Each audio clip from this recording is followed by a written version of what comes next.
Alrighty. Hey everybody, welcome to CyberSaint's webinar.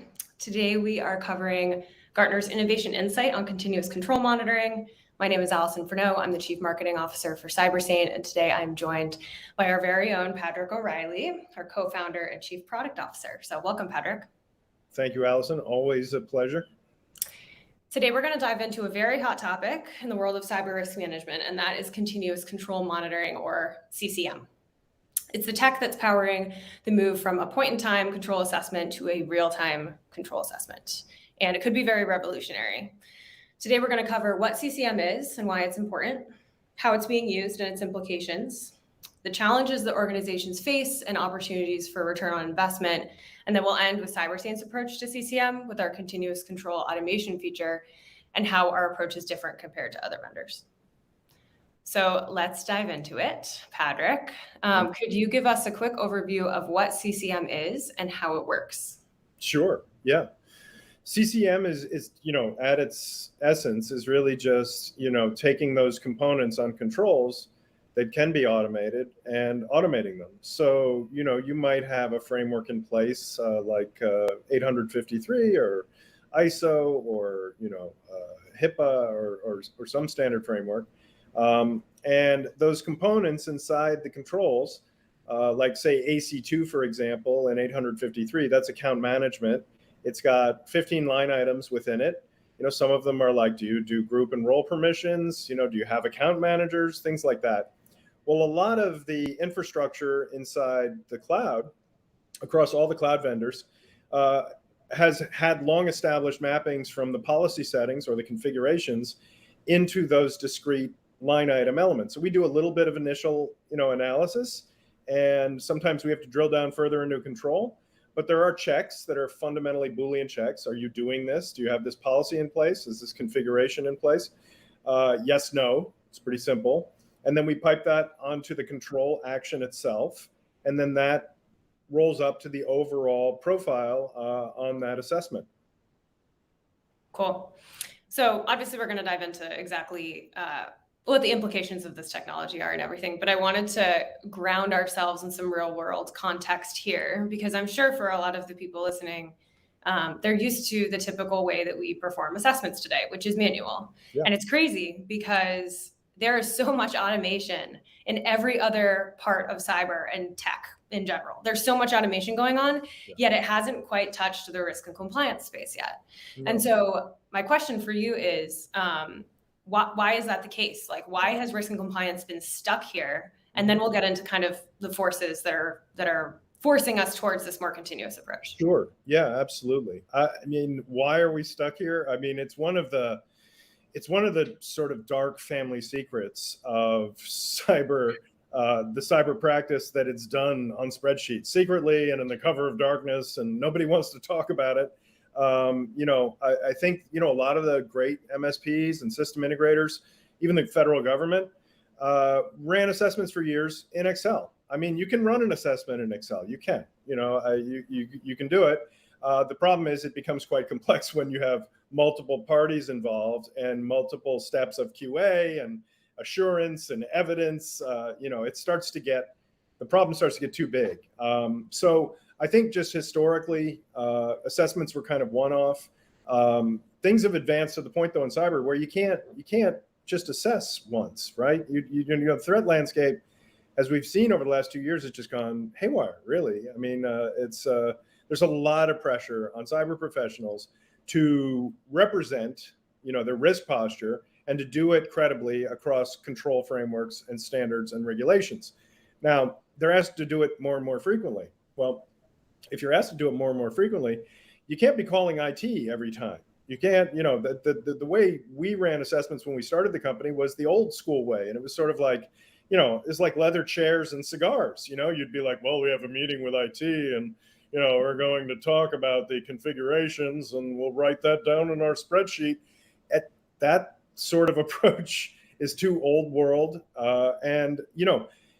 We didn't come up with the idea of automating controls. We did some innovative things within the problem itself, like snapping the language into components that can be automated. But the government called us up 6 years ago and said, what are you guys doing around automating controls? What do you think about taking in 50 forms of telemetry onto a specific, control assessment and getting to the ATO process faster? And we're like, brilliant. I mean, that's just the way to go. It's obviously the future of cyber. So in some ways, I think this, among the thought leaders and the most bleeding edge companies in the world, has been well understood project, and we're just now, really making some headway though. It's interesting because from the beginning, we've been collaborating with these people, these organizations or thought leaders on the cutting edge. But now there are so many forces pushing everyone to move towards this continuous approach, right? Whether it's like regulatory pressure or the increasing attack surface, and due to digital transformation and other things. Yeah.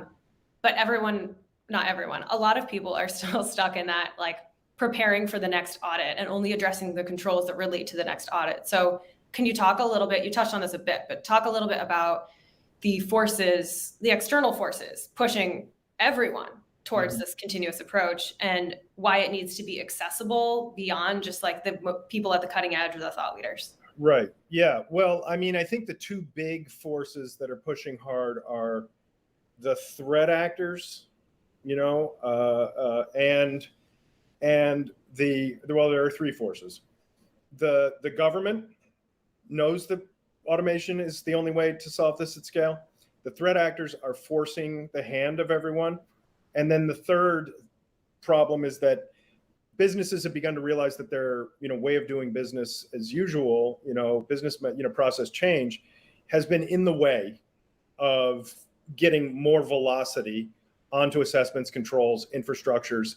And they've begun to talk about it as an actual bar to revenue driving activities. So if you want to come out with a new product line, if you want to do something innovative and you don't bake security in from the start, you're setting yourself up for increased risk. And I think a lot of the federal and the regulatory side has been trying to force, GRC and IRM, companies into thinking more about risk management. And, the old joke in the federal government is that the risk management framework is the greatest framework ever that's never been implemented. And, the RMF basically says you have to assess your risk and you have to put controls in place to manage that risk, right? What people do is they go to controls, they go through the whole crazy procedural things that people have historically done with controls, and they produce a report, and that report dies on the vine a couple of weeks later, right? So what the regulators in the government and the most forward-leaning companies have realized is that risk management can rationalize controls. And to fully get the value out of controls, you have to start pulling in telemetry and lighting those up in an automated fashion. It's not so much an employee replacement argument as it is an increased efficiency and increased productivity argument, and an ROI-based one as well. Like, we've seen Gartner basically come up with a wonderful formula around automation of controls that includes ROI. So yeah, that's the state of play, I think, at the moment. Yeah, and we'll definitely touch on, especially where you've seen ROI come from our customer base, because our customers who are implementing this feature have seen a lot of ROI from it. Yeah. So we'll talk through that too. Yep. But it's interesting because we always joke, you and I and the rest of the company, that the manual assessment is inaccurate the moment it is completed. Right. Everything is constantly changing, right? And so can you talk a bit about how CCM improves the efficacy and accuracy of control testing, and removes some of that subjectivity that you get when you perform a manual assessment? Yeah, well, I mean, it's where you can take the subjectivity out, you are taking it out. So on the statements that are yes, no, not sort of like nearly or partially in that region, you're taking it right out. So the self-assessment bias, which is historical in our space, the sort of tendency to go through a control framework and say, oh, we're halfway there, but really we're almost all the way there. So everyone cheats themselves up by a point. That goes away when you're just addressing Booleans and settings from, implementations in the cloud or security products that are out there like Tenable or Rapid7 and the like. So that's gone. And then, what you're really doing to the pace of assessment is you're taking a portion of an assessment. They're difficult to complete. You might have anywhere from 180 to 250 controls on an assessment. It's a lot of work. It's a lot of individuals looking at a lot of different things, processes, policies, technology implementations. When you can take the parts of the assessment that are really easy to answer through some call to an API, you've got to take advantage of that. And then you've got something like 25 or 20 to 30 to 40% of that control framework already going. It has momentum. It's fresh because you're refreshing it. So it really recontextualizes the assessment process completely. And from an ROI perspective, how does it help reduce those costs, those audit management costs, those typical costs associated? We know there's a lot of costs associated with GRC in general. So how does it help optimize for cost reduction? I know a lot of people are thinking about how do we reduce costs right now and how do we do more with less? Yeah, I mean, it's, the simplest way to understand how it reduces cost is to go back to the old way of doing it, which is you write up an email for IT to, get you the settings, the most recent settings on a particular, a set of devices or relating to a particular control action. They get back to you, might be a phone call, then you have to get that signed off by someone else. You're piling up the hours. If that is just wired directly and you don't have to call you call the individual maybe to say, is this correct? Do you think this is the correct wiring for this policy setting to this control? And they say yes. It's set it and forget it to some extent, so you're just piling up the hours of savings. And it's, I think we've seen, gains of 75 to 100%, even more, 200% when it comes to the assessment process. So teams that were able to do 10 can now do, 25, 30, 40. Teams that, are struggling to do 50 can do those much more easily. And then you can scale out from there, which really helps with innovation. I bet this has a lot of implications when it comes to team dynamics too, because like you said, you don't have to reach out to somebody to figure out what the settings are on something. So I know we're constantly trying to get away from silos. How does this actually bring teams together, and what are the implications on team dynamics and cross-departmental dynamics? The great thing about it is that, in our, when we were solving this last year in terms of building the components is, with some of our leading companies and companies like IBM, who's a big partner on automation with us, you get to talk to everybody.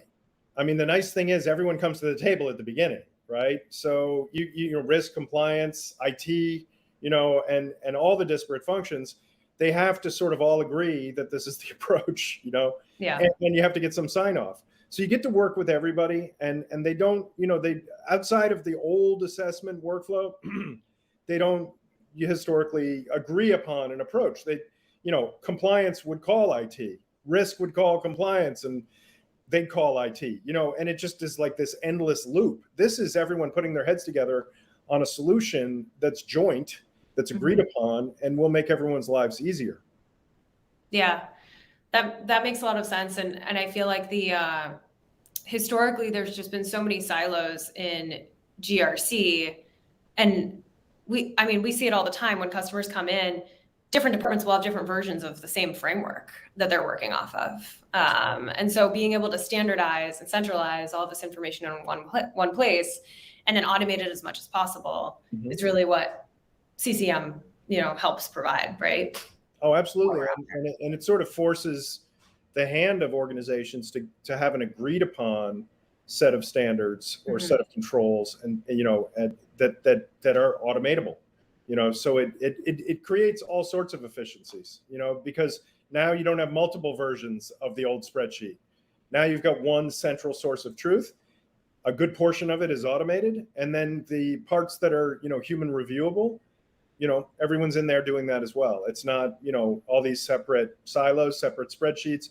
I mean, spreadsheets create their own separate kingdoms as well, and breaking that down is, it's delightful, frankly.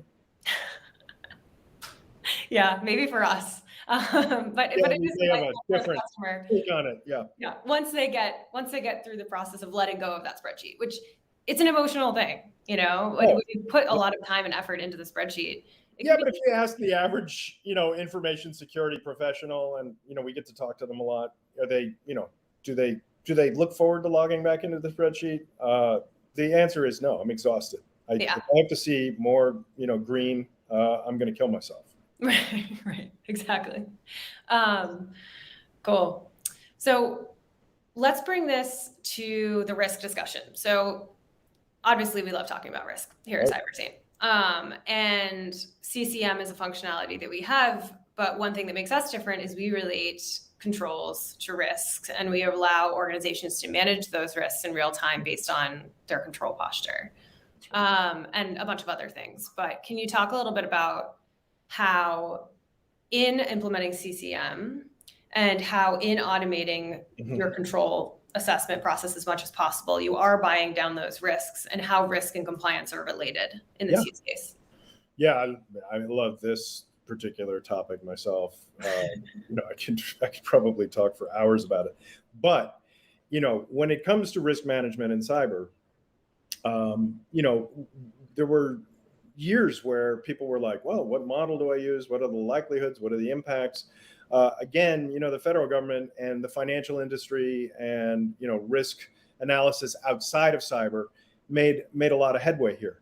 But the initial, analysis was, you analyze your risk, you take a look at the threat landscape, you take a look at the assets that are in play, you take a look at, what can happen to you. You try to understand some dollar loss values, and then you decide what to do, right? And then you attach the controls. Well, it's well understood, and there's so much beautiful research that's been done by, Veris, MITRE, and so many organizations, even the federal government, through DHS. And there's just a great body of knowledge on risk management. And it just hasn't, it just for years, it didn't percolate through. But when you talk to information security professionals, they know in their sleep that you mitigate risk by implementing controls and by checking controls. So you have the risk we face, and then the risk we face when we have controls in place. So it's the inherent and the residual. Now, how do you get that working inside models? Well, you link the actual scores of those controls to the risk. So you have the annualized loss expectancies. You understand your risk in terms of a terrible 10 or a frightening 15 or whatever it is. And then you relate that back to controls. Now, if the controls are more near real time, then you actually are understanding your risk in real time. And then as threats and exploits come in, as they will, you can reclassify the risk that way and reevaluate the controls. So remediating and buying down risk has to advance to the point where it's all near real time. You have to understand what investments to make at the control level to actually buy down your risk. And you need to understand your loss exposure too in dollars and cents to understand the trade-offs. What can we accept? What can we live with? What do we absolutely have to mitigate? That's impossible to do in a credible way on data that's 6 months old. And we are in the industry, and we've seen a lot of things roll out that are like, yeah, give us 6-month-old data and we'll give you a risk assessment. It's madness, frankly. And my next question actually ties into this discussion really well. But I can think of one customer off the top of my head that recently decided to go down the path of integrating with a data lake in order to get this data onto controls in CyberStrong, and relate it to risk and that whole thing.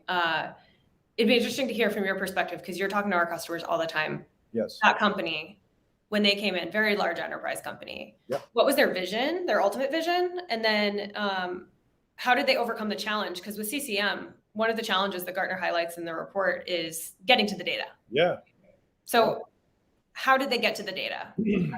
And how is it valuable, and how is it proving to be valuable in the returns that they're seeing from implementing CCM through CyberStrong and this approach? Yeah, I know the company of which you speak there. They're a very forward-thinking company, very, very tech-savvy, very, very, there are great teams everywhere in that company. They already had their head around this problem to some extent. they understood that, if they were going to do more and more assessments at scale, and they were being asked by their board to do just that, they were going to have to automate a certain portion of it. And they were fully bought in. When we walked in, they were fully bought in on that already. So in a separate lane, they had already tasked their IT with aggregating telemetry into Snowflake. So they, have a data lake with multiple products piping in telemetry. And those products are, span the whole gamut of cyber products. There's cloud telemetry, there's cloud configuration, there's, endpoint stuff. I'm not going to get too specific, but they have a lot of data sitting in there. The really efficient thing about that approach is it doesn't task a software like us too hard to go out and make sure that we build connectors into everything under the sun. There are thousands of products, right? Mm-hmm. Having connectors into everything and then having data translation layers for each connector, that's quite the task. But if you've got it all aggregated into tables already, it's really just a matter of looking at how the data lives and doing a few things around how you query it to get that data in and onto controls. And that's been great because we're piling up the actual telemetry results across the entire stack in there. So the data lake approach is brilliant in a sense because it takes out the having to get the data through multiple connectors. That said, there's still a challenge around it, not for this particular customer, but for customers going forward, because there may not be a way to get all the data into connectors. So some of the aggregators and the data companies are trying to figure out more and more creative ways to get data in-house. There are a lot of startups as well that are doing that also. So we're evaluating all of that as we go. Around cost, I mean, it's pretty simple. It's double, triple, quadruple savings. I mean, it's at minimum 50%, because you're really taking a substantial portion of these control frameworks and satisfying the controls. And it doesn't matter what the scope is, because we can go across multiple assessments. It can be associated with one asset or a group of assets. There's configurations that can help to pipe the right control information to the right controls. So we've seen the speed and velocity and accuracy and velocity of these assessments pick up substantially inside the companies that are able to drive this innovative approach. And I think that really is the future for control automation. It's a huge productivity gain. It's a huge ROI based approach. Sometimes the upfront investment of time around some of the configuration, there's a little bit there, but it's nothing on, in the standards of GRC, it's nothing. It's not year long. I mean, we live in a space where like a new framework can be 6 months in a legacy GRC. This is a matter of, a few, the team sitting down, doing some emails back and forth, setting it up, setting it and forgetting it to some extent, and revisiting it for QA as you go. But it's not substantial by the standards of the industry we're in. Yeah, and I think that's one of the key differences between the way that we approach it and the way that other vendors approach it, and that we're not telling you this is the magic score that you need to go after, or this is the way that you should configure data coming in and how it touches controls. Obviously, we have experts that can have those discussions with customers, and we do, and there is a lot of discussion on it, right? But ultimately, it's leadership at a business saying, what are we willing? How are we willing to look at this, and what can we accept? And how do we look at the problem? And I think that is important because every company is unique in its own way, and every company does have a different attack surface. And so taking that into consideration is important. So let's see, we covered some of the limitations, we covered some of the opportunities. You touched on this a bit earlier, but actually that company that we were talking about, they're coming in and they're saying, we're not cutting people. We just want to make the best of the resources we have. That's right. In the past, we've talked to other companies that said, hey, we actually have to cut 80% of our team. Right. How can we gain efficiencies? So to your point about efficiency gains, how does CCM work and benefit companies in both scenarios?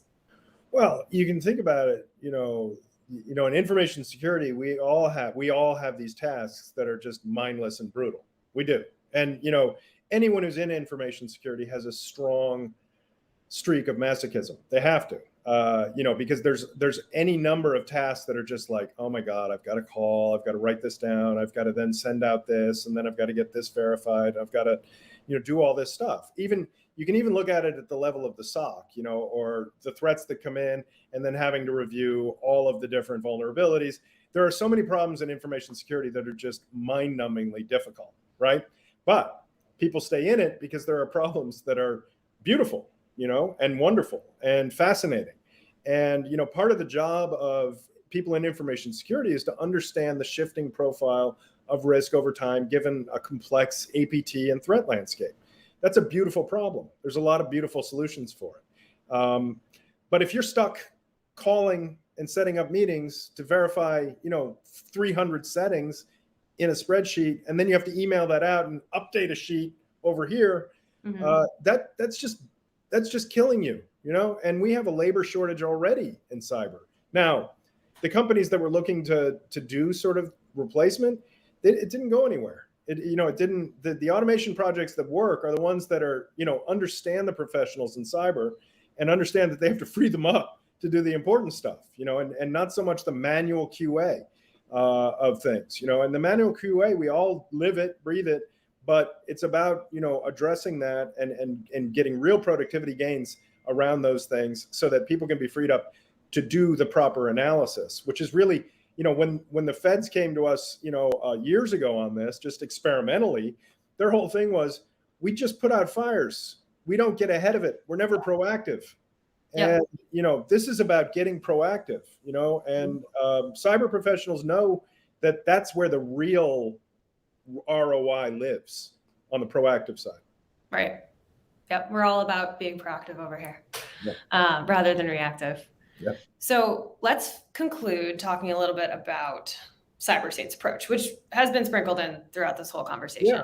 But obviously you are the mind, the brain in the jar behind the product. When you set out to build the most, real-time, flexible, intuitive cyber risk management platform ever, how did you envision CCM being a part of it? I really, from the beginning of the company, it struck me pretty hard that, controls were things that, one does. They were things that one signs off on. They were things that machines and software do. And if there were a way to tell controls what machines and software were doing, the human part of it would get much easier, So I think, for us, the future is really about taking those parts of controls that are, machine ready, and getting them working, and it's an engineering approach for sure. It's about wiring up frameworks and standards, which, I think people sometimes look at frameworks and standards and regulations as like language and, written by lawyers and, formal committees, that review, device standards and things like that. But because we do NLP here, we tend to see the human language as, relating back to real things that occur on machines and in software. And all of the beautiful research that's been done around vulnerability, around attack surface, around, CAPEC and MITRE ATT&CK, the common weakness enumeration, all these things relate to, what machines and software actually do. So getting that stuff all merged and justifying it and getting it inside risk management, it's been a goal of the industry for a long time. It's just that, we tend to be a bit obsessed with it here, and I think the future for us is quite bright, because what we're doing is the bleeding edge stuff. But what we really want to do is do the tech transfer of the bleeding edge stuff to the greater body of teams that work inside cyber that maybe aren't as mature. So what they get if they come to us is instant maturity or more maturity, because we bring it to them. Yeah, making it accessible. That's what we're all about. Absolutely. Another part of the report that I thought was very interesting and that got me very excited was the fact that Gartner calls out crosswalking in the report. So can you explain a little bit about why you think they included that and how combining the power of CCM with control mapping can be extra powerful for the customer? Yeah. I think they called it out because one of the legendary use cases in GRC, IRM, and in cyber risk quantification and cyber risk management is the overload of regulatory profiles inside certain sectors like financial or energy, right? So you've got maybe 30 to 50 to 100. You've got this regulatory sprawl inside financial, right? If you do international business, well, add 10 more frameworks to your list.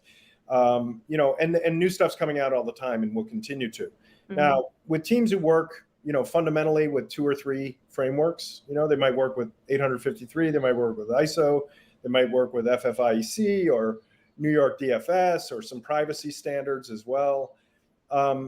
They still have to report out on 25 to 30 other regulatory frameworks, so they often will comb through the posture they have on their known frameworks that they work inside, and they'll populate other frameworks, and sometimes at a cadence of once a month.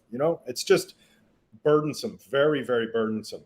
So, when we work with big system integrators and with, IBM and very large concerns, they're fascinated by solving this problem in an automated way. And crosswalking is really that automated solution. So you could benchmark yourself, have those controls automated in one standard, get that information over across in a really data true way into other frameworks, and thereby relieve these teams of some of the horrible burden. There's still some QA, there's still some maybe QA around do we agree with all the mapping, but it's minor compared to the challenge that these teams face now. So there's great efficiencies to be gained around automation and then using NLP to get that information across into other frameworks as well. Well, that takes control automation, like the ROI that you would get on control automation, to the absolute next level. Totally. Yeah, totally. And I mean, we have such great tech around automated crosswalking. So combining these two technologies is just, the implications are kind of crazy, and it's cool to see it in action in our customer base. I will say that. Oh, it's tremendously cool. And the relief and the wow factor when customers are bought in is just something else. But it's a set of ideas whose time has come. It's time to do this stuff. Yeah. So last question. Yeah. A topic that we talk about quite often together is point solutions versus platforms. So Sure. Obviously, especially 2020, I would say 2019, 2020, 2021, early 2022, the amount of money that's been put into the cybersecurity market is absolutely insane. The overfunding of the cybersecurity market has resulted in over 8,000 different security startups that have popped up. Right. And a lot of them are point solutions versus platforms. Sure. From day one, we took a platform approach. Yes. How is this different? How is this better for this problem of solving the cyber risk management problem specifically? Yeah. And when it comes to CCM, because there are, in the Gartner report, they list different CCM vendors, and a lot of them are point solutions. Yes. So why is our approach different, and how are our customers experiencing that in a improved way over a point solution? Yeah. Well, I mean, I think it all goes to risk management. Absolutely. It's how do you rationalize your cyber program? How do information security teams talk about what they do? How do they talk to their bosses about what they do? How do they talk to the C-suite and to the board about what they do? Now, insofar as you're a company with lots of budget, what do you do? Do you go out and buy a bunch of point solutions? Well, yeah, there's a lot of that's happened. Some of those point solutions are brilliant. But what's the challenge around point solutions? Could you aggregate 50 to 100 brilliant point solutions and then walk into the board and say, look at all this wonderful telemetry and all these things we're doing? They'd be like, how do you understand even, in the aggregate, what all that means? And they're, teams have been challenged to explain that. And we've had point solutions come to us, in good numbers and say, hey, could we put the information in you, and you could justify why they spent the money? Could you do that for us? And sometimes we say yes, but it's still a challenge, So what is the context of a point solution? Is it just a nifty dashboard that lights up that only some people in a specific silo can understand, right? The platform approach is to say, basically, what all the laws and regulations and CISOs are struggling with, which is justifying spend in cybersecurity in a risk prioritized way, you know? Mhm. And that's the context with which to understand all of the point solutions. So when you're a platform, you can, in theory, take in the data from point solutions, and you can then put it into the models and the translation layers to actually have a conversation around, does this help us protect against these particular threats? Does this advance our score on these controls in a certain way? Does this, address ransomware, phishing? What does it address?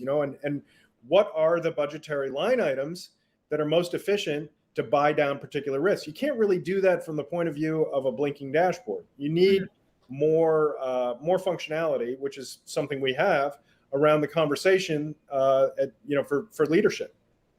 Yep. Bring it all back to risk, just like every other department does, right? Finance has been doing it forever. Why can't cyber be the same? So it's an idea whose time has gone, as you say. Yep. The time is now. It is. Great. Well, that is it for the questions that I had for you today. Thank you, Patrick, for taking the time as always. And thank you to our audience for tuning in. If you are interested in reading the Gartner report, it is linked to this webinar, so you can download it off of our website. If you want to see how we approach CCM with our continuous control automation feature, please request a demo off of our website. Our team would love to show you our approach and just how we think about solving this problem. So that's it. But thank you, everyone, and have a great rest of your week. Thanks, everyone. Take Bye. care.